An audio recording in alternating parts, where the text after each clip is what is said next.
Hey everyone, welcome to Birth Podcast. I'm Ash. Thank you for joining me. Right now the world feels like it's standing still. We're faced off with a microorganism that attacks the lungs. It brings up fear. It brings up anxiety. And so I want to introduce you to Amir Jaan. He is a yoga instructor who has been teaching for nearly 3 decades. He understands the anatomy of yoga, the anatomy of the body, of the breath, and every single one of his meditation and practices includes new breath exercises. It's something I really appreciate. He's been offering classes online, and I'll put all the links in the show notes and description box so that you can check it out too. I brought him on today because I wanted us to have a conversation about the breath. How important it is for us to remember. As simple as that sounds and as simple as it is, it's the very thing we need to remind ourselves each and every day. So listen in. I want to start by asking you, how did you get to the work you are now? Who were you before you got into things like yoga and breath work and Kundalini? Thanks for the warm welcome.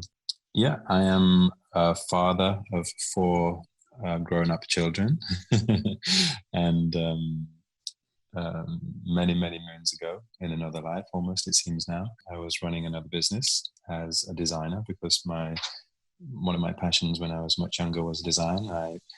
My best friend is an architect, and I was kind of quite naturally drawn to interior design. So I had a small cottage industry interior design company. That was my passion. I really enjoyed that. And as that business became more popular, when I started to have to do tax returns and VAT and payroll and hiring and firing and this kind of more mechanical aspects of running a growing business, it became more stressful for me.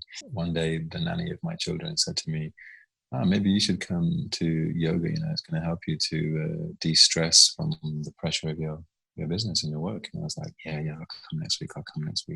And then next week never really comes when you're running a business like that. So yeah, but she persisted with me. She said to me the week after, she said, listen, I'm going to work my night off so that you can actually go to that yoga class.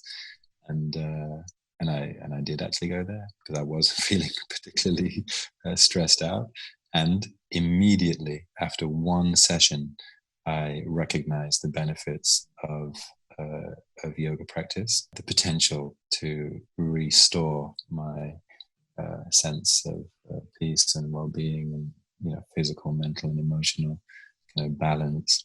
And yeah, I started to go once a week and then twice a week to that class, and then I became very fascinated in the history and the philosophy and the science and the kind of anatomy, physical and spiritual anatomy of yoga. After about 1 year, the teacher said to me, oh, you should probably come to the school and meet the big wizard, and see if you want to go deeper in the teachings and maybe become a teacher. And I was like, yeah, I'm interested in going deeper and learning more because it was fascinating to me.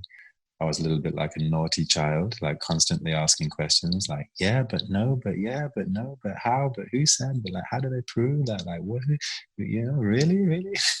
and I was pleasantly surprised and warmly met and very impressed with the way in which the teacher of that weekend was able to field my questions and to actually cross-reference all of my inquisitiveness.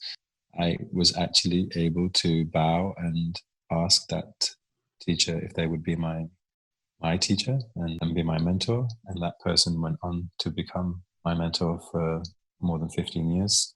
I started to do the teacher training program after about 6 months. I sold my business and I started teaching little old ladies in the church hall in the village where I lived at that time. Yeah, my friends were like, what's your new job again? Because yoga wasn't really fashionable or popular at that time, not as fashionable or as popular as it is now, but it was a relatively unknown thing. I love it. I feel it's fulfilling. I really feel like this is my calling, and I never looked back. So I decided quite early on that I wanted to specialize. So I started to work with people with mental health issues. I started to work with people who had substance abuse and misuse issues. And then I started to work with kids who had been expelled from school because I was expelled from school myself. I started to work with young offenders and people who had young men that had tried to commit suicide. And yeah, and I just followed all of my fascinations, like, and just tried my best to work out how it was possible to apply the the yogic science of self-awareness, self-discipline, self-healing, and self-love. Realized you had this passion to work with people who struggle with mental health complexities, and you've obviously referred to sort of the anatomy and the science of yoga and things like that. When someone came to you or has come to you, with difficult mental health issues, where do you start with them? Where do you kind of find yourself? Where do you begin that conversation with them? What I've learned over the many years of yoga therapy, working with people in yoga, and yoga as a therapeutic modality, is realizing that the best medicine for most people, everyone's on the sliding scale of mental health. I just want to say that every single person, me, you, and everyone else, we have good days and bad days, or good days and less good days, however we want to phrase it. But everybody's on that sliding scale. And I see that for everyone, what seems to work best from my experience is when somebody appears in your life who is able to encourage you to slow down and to simplify your life, to get back to basics, to just get back to the very basicest things, like, do you drink enough water? Do you sleep enough? What's your diet like? Can you really slow down? Can you prioritize what are the most important things for you, and just focus on those things one at a time? Slowly, like, just slow down. So that slowing down creates space, and into that space comes more presence, and with that presence comes peace. And peace of mind is the thing that everybody is really searching for. Actually, that's the real medicine. We've been educated / miseducated to always look for complicated solutions to things. And actually, from my experience, my personal experience, and from working with people, I see that actually the solutions are normally extremely simple. And the best medicine for most people is to just simplify their life, is to really identify, the very few things that are of most priority, and to give all your attention to those things. And I see that works pretty much well for everyone, regardless actually of the story or the circumstances or the situation or the characters or the movie or the drama or it's like, just simplify. That's the truth. It's an absolute truth. I mean, I think that's something we all could be reminding ourselves, especially right now, is to simplify our space and ironically take a breath. Which kind of leads me into that. Like, that's something that you teach a lot. One of the things I really enjoy about your practices is how much breath work you do. And really the breath is coming back to almost a slow, steady space of concentration. I've heard it said that if you concentrate on the inhale, you come back to your body just on the inhale alone first. And breath work is something that has become very important to me in my practice. I'm not a expert yogi in any way, but for me, a lot of my practice ends up becoming just the breath work, just coming back to myself, right? Because that's what we're made of. Yeah, in the kind of the approach to yoga practice, the formal physical disciplines, pranayama is the first of all those disciplines. Okay? Prana means breath, yama means control, and it informs all other aspects of the practice. And the practice itself is just a reflection of life. I mean, it's a reflection of how to live your life in a kind of a way that unifies all the elements and the aspect of what it is to be a human being, all the components, okay, that create the human condition. Okay? And breathing is the first of all those disciplines, because it is the first gift that's given to you when you arrive in this world. It is the very first thing that happens is you inspirato, you gasp for the first in-breath. Life comes to you. And it's the very last gift that's taken away from you as you depart this world. And that indicates the significance of this relationship with breathing, because it is always there. And that's one of the reasons why it's the first of the yogic disciplines, is because it is always with you. Like if it's not there, you're not there. And it is a tool that you can use anywhere you are. Breathing is always happening. It's only ever happening in the present moment. And so when you come back to the breath, when you start to focus on the breath, you immediately arrive back in the present moment. You become fully present. It's almost so simple that people don't do it, or they don't concentrate on it, or they miss it, or they take it for granted.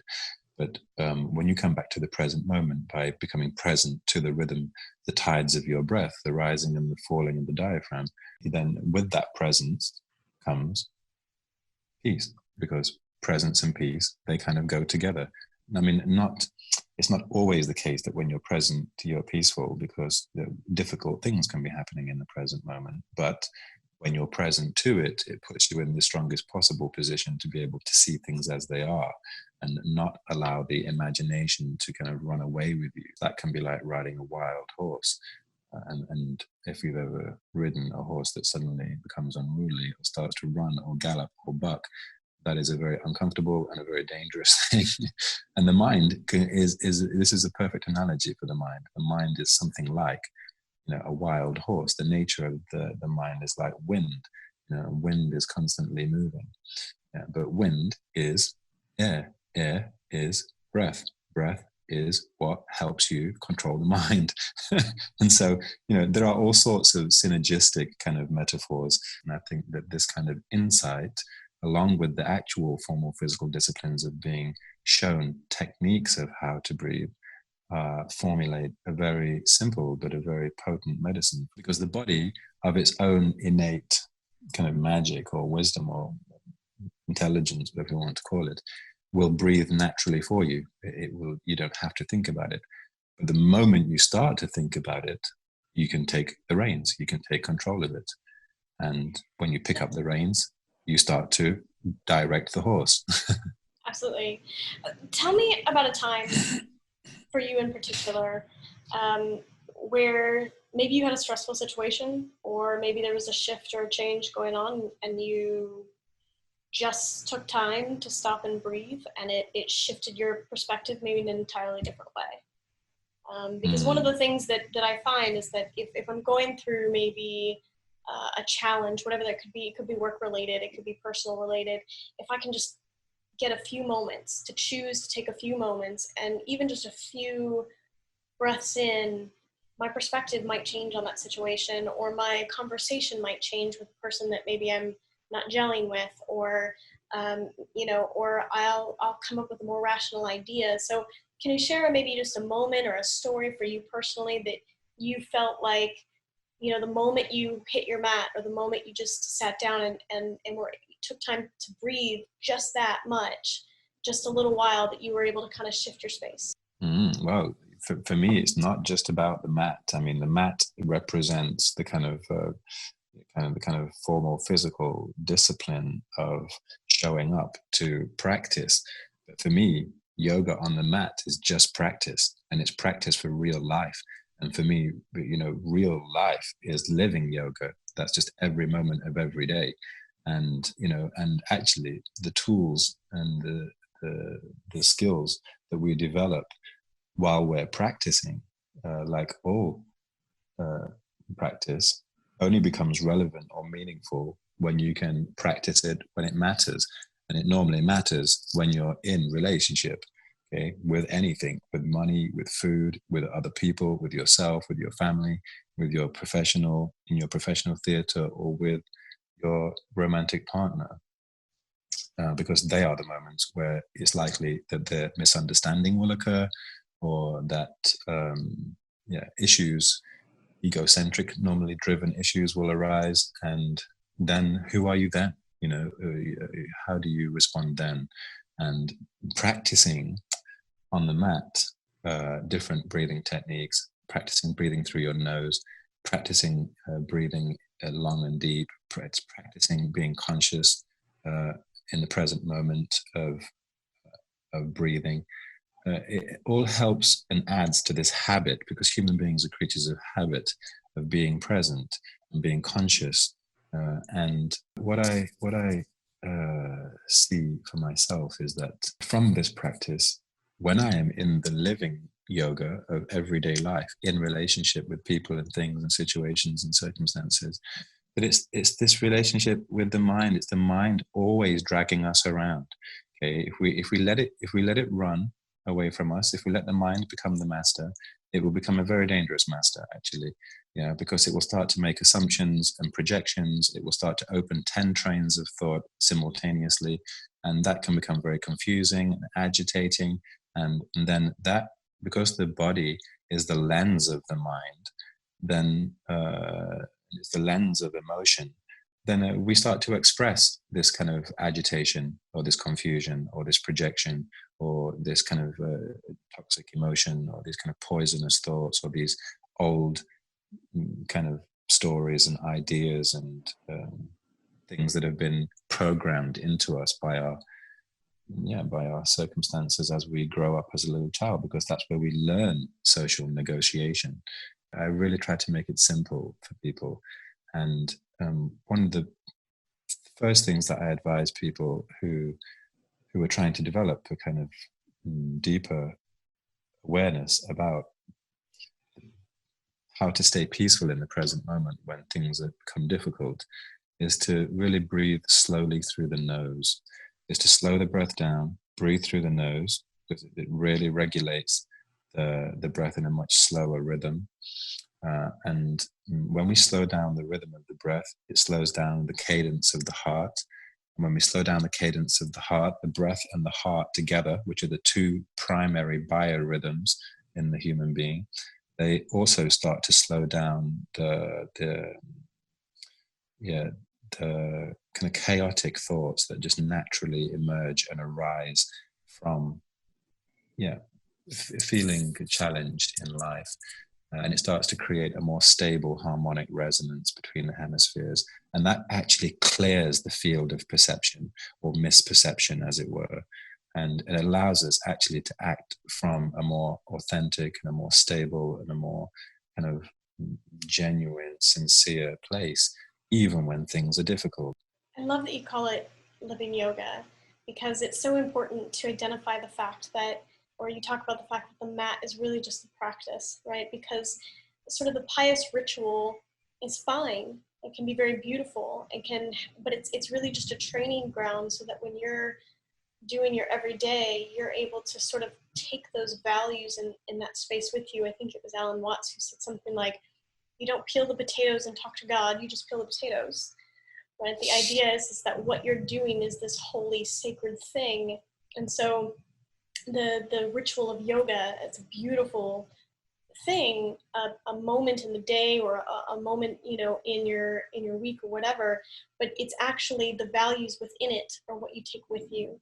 And I have a deep appreciation for that, because it is really about being able to sort of walk through the day, the week, the month, the year with sort of a consistency and understanding that you're one with your breath, that you're one with your body, right? The thing that continues to be a deep fascination for me is the inner pharmacy. It's the way in which the kind of endocrine system, the way in which the nervous system and the endocrine system is the most advanced pharmacy in the known universe, the way that it can generate any cocktail of chemistry under the right conditions, the way that it can really deeply transform a person on every level when they're trained actually how to manufacture the kind of stable, balanced, healthy chemistry that gives rise to the feeling of just feeling happy and grateful for being alive and awake in a human body. For me, I don't understand why this is not taught at school. And one of the first programs that I will release is a program called What They Didn't Teach You at School.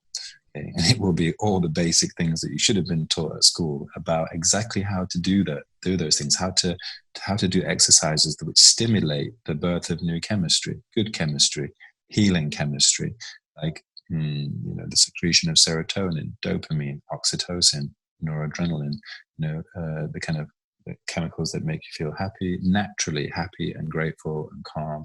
It's such a fun thing to sit with people who haven't learned these things, and then suddenly to show them, and then to see the response, like the immediate impact when they have this experience. And it's like, wow, like, how come nobody showed me that? It's like, yeah, it's cheaper than wine, baby. It's cheaper than wine.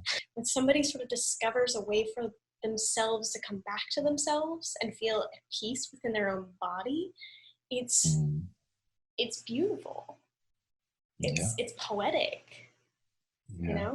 And it's so simple, and it's for free, and it doesn't cost anything. I mean, obviously you might have to invest something in learning from somebody who has dedicated their whole life to studying those things, but that is an investment in the most valuable asset you will ever have, which is yourself and your peace of mind and your physical well-being. And there is no thing more precious than this in life. No wealth, no privilege, no status, no acclaim, no fame, no nothing is worth anything without, good physical health and peace of mind. I work a lot with people who are very wealthy, but without the peace of mind, without the good health, that privilege doesn't have the same value. Yeah. With a radical acceptance of just being present, being, oh, okay, this is my circumstance, this is my space. And when you come to that, which sometimes I'm of the belief, sometimes I think, at least in the experiences that I've had, refugees were the greatest teachers of that, because they really had nothing else but now. There is no future. Their past is gone. And all they have is right now. And so, when we can come to sort of this acceptance that this is what we have right here, right now, my breath, my body, and you find the ways to sort of click that on, it makes such a difference in your everyday living space. Which leads me into a bit of it's a spirit thing too. It's a soul thing. It's a spirit thing. No matter what a person's faith or belief system is, there's that connection is more than just body. That connection is something beyond the body that different people have different names for. Is there an exercise that people can sort of take away with them from this that is just a simple reminder? Each day, especially during this time when people are feeling stressed about a myriad of things, what's maybe a simple exercise they can carry with them in their mind and in their body? Absolutely, 100%. So whenever I'm asked this question, especially right now at this time, the simplest thing that people can do is something called 4-part breathing. And whenever we breathe in 4 parts, it creates a very stable, it creates a lot of stability in the psychic field and in the biological kind of responses in the body. And yeah, the thing that I would like to share with people now is a meditation called anti-anxiety meditation. I think it's just very poignant, very appropriate, as people, are very naturally anxious about their livelihoods, their finances, the future of what's going on, how long this is going to last for, and all the kind of normal and natural concerns and considerations that people have right now. I would say what they should do is just sit tall and straight. They should take up any kind of simple hand position. They could either just let the right hand rest on the left with the pads of the thumbs touching. They could just allow the first finger and the thumb just to touch with the hands, backs of the hands resting on the knees. Well, I won't try to describe any more complicated hand mudras because it could get complicated, but just something very simple with the hands. Sit nice and tall, either sitting on the ground, or if you're on a chair, just sit with both your feet flat on the ground, and take 4 sips of air in through the nose to the top of the in-breath. Hold the breath at the top for a few moments, and then maybe holding for about 4 or 5 seconds with the breath held inside. Try to keep the face and the shoulders relaxed with all the breath held inside. And then exhale all the way out through the pursed lips, like a little slit in the lips, so that you can release the breath very slowly and for a long time. And because the out breath is the breath of relaxation, it is very difficult for the body to maintain tension while we're exhaling.